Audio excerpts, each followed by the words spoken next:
আসসালামু আলাইকুম দর্শক প্রিয় বন্ধুরা, দেখতে পারতেছেন সামনে কিছু আইসক্রিম।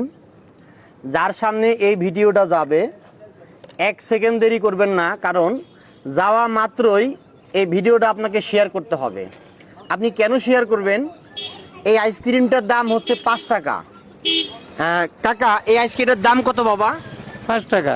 এখানে কোম্পানির লাভ আছে না? কোম্পানির লাভ আছে, আপনার লাভ আছে না? আমার লাভ আছে। তাহলে প্রশ্ন হচ্ছে, এটার দাম হচ্ছে 5 টাকা, কোম্পানির লাভ আছে এবং কি সেলসম্যান দোকানদারের কাছে দিচ্ছে তারও লাভ আছে, এবং কি বাচ্চাদের খুবই একটা সুস্বাদু খাবার এই আইসক্রিমটা। দেখেন, আমি অনেককে দিয়েছি, অনেক বাচ্চারা কি সুন্দর করে খাচ্ছে।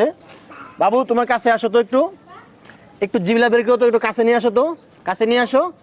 দেখেন জিবলাটা কি পরিমাণ লাল হয়ে গেছে। তোমার খাওয়া শেষ, তুমি এদিকে আসো, কাছে আসো। দেখেন জিবলা বের করো আম্মু। দেখেন এই যে কিরকম লাল হয়ে গেছে, হাত দেখি, হাতটা দেখাও, হাতটা পর্যন্ত লাল হয়ে গেছে। আপনার বাচ্চা আদরের সোনামণি কি খাচ্ছে? এটা কি খাচ্ছে? জেনে শুনে ডাইরেক্ট কিন্তু বিষ খাচ্ছে। একটা কথা মাথায় রাখবেন, এটার মধ্যে ব্যবহার করার কথা ফুড যে রংটা আছে সেটা ব্যবহার করার কথা, কিন্তু এইখানে 100% টেক্সটাইল রং। আর এই রংটা যদি আপনার শিশু খায়, 100% সরাসরি বিষ খাওয়ার চাইতেও ক্ষতিকর হচ্ছে, কারণ বিষ খাইলে হয়তো একবারে মারা যাবে। আর এই রংটা যদি আপনি আপনার বাচ্চাকে খাওয়ান ডাইরেক্টলি, এটা সরাসরি কিডনির মধ্যে আঘাত পড়বে।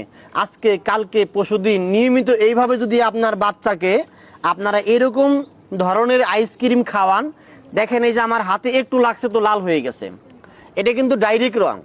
এটা যখনই আপনি খাওয়াবেন আপনার বাচ্চাকে, আপনাকে মনে রাখতে হবে জেনে শুনে আপনি আপনার বাচ্চার গলা টিপে হত্যা করতেছেন।